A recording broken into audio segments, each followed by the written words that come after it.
tanks. Wherever did this loony notion derive that you couldn't have a rainwater tank in your backyard? That's easy, I'll tell you how. As Dr. Peter Coombs, a man who has dedicated more than 30 years of his life to the development and understanding of urban, rural and natural water cycles, told me years ago, there are plenty of solutions to the water shortage, but they're not in the interests of big water. You see, state governments created water and sewage acts to force citizens to use mains water. Ban the tank so that we have to buy from the government system and use this as a revenue stream for government. And that's why they gave water monopolies wide powers to make profits from selling water and sewage services. They didn't want you having your own water. And these water monopolies all have a single shareholder, the government. And all the state governments want are dividends. And that's what they've been getting. Indeed, around the country, state governments have dragged more than $1 billion a year from their water monopolies. Most of the water from those monopolies comes from dams. No cost in any of it to them, but the water monopolies regulate other alternative water sources. They love centralised management and single solutions. They like to take water from a big dam, treat it to drinking water quality, transport it via expensive and leaky infrastructure across large distances to its users in households and businesses. You've paid for all that infrastructure. As Peter Coombs said, the centralised system also transports urban sewage and stormwater runoff, again via extensive pipe networks, and dump it into the ocean. We've paid for that infrastructure. Then, of course, our stormwater and our sewage, having reached the ocean, some loony in government decided we need to bring it back. So we'll have to desalinate it first. Salinate it and then desalinate it. Then you'll fork out $2 billion for the privilege to build a desalination plant. And then when it's switched off, how are you, son? This man is one of the world's great scientists. He's been to the moon. Here.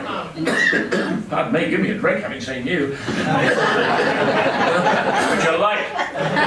This powerful presentation. And you missed the Prime Minister speaking. Once a Prime Minister, always a Prime Minister.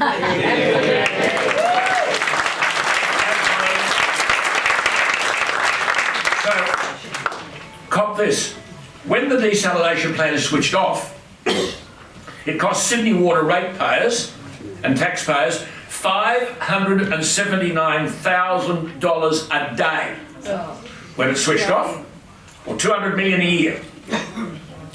When it's switched on, it costs $592,000 a day. No public debate about this when it's operating. As Peter Coombs said, the bigger the city, the less efficient the system. The bigger the monopoly, the more powerful it becomes. Their only response is a more centralised solution, hence the desalination plant. We are not short of water.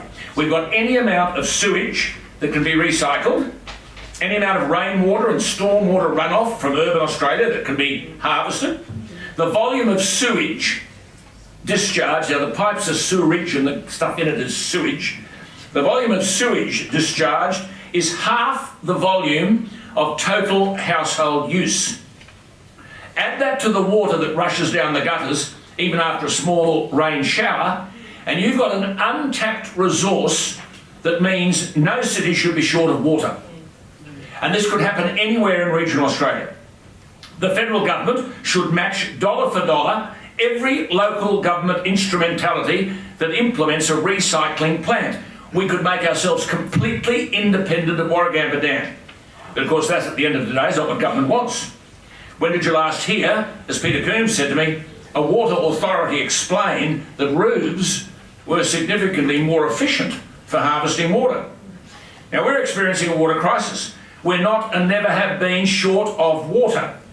I was interested in a point that Dr. Peter Coombs made to me years ago, that the National Water Commission had commissioned a consultant with no experience of rainwater tanks to evaluate the, quote, economic efficiency of rainwater tanks. In other words, they were talking about taxing citizens who saved water by installing rainwater tanks.